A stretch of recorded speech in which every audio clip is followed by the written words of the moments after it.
এই সেই নারায়ণগঞ্জের নতুন ঘোরার মজার জায়গা, যেখানে আপনার মনের প্রশান্তি ফিরে আসবে। কারণ এই ব্রিজটা মূলত শীতলক্ষ্যা নদীর পাড়ে, যার উপর থেকে আপনি পুরো শীতলক্ষ্যার ভিউটা উপভোগ করতে পারবেন।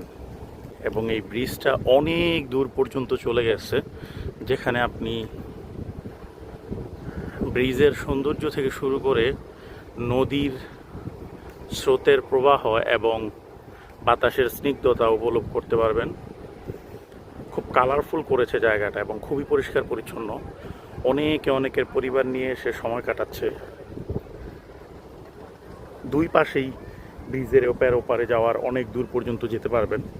লঞ্চ যায়, যা দেখলে মন ভরে যায়। কি চমৎকার বাতাস, চমৎকার ভিউ। ব্রিজের উপরে একবার বসলে মনে হলো যে কি শান্তি। সত্যিই নদীর পানির স্রোত এবং বাতাসের যেই একটা সাউন্ড, যা আপনি এখানে দাঁড়িয়ে থাকলে সম্পূর্ণ উপভোগ করবেন এবং আপনার মনে অনেক শান্তি লাগবে। অসাধারণ, মনটা ভরে যাচ্ছে। দেখেন বাতাসের একটা সাউন্ড শোনা যাচ্ছে।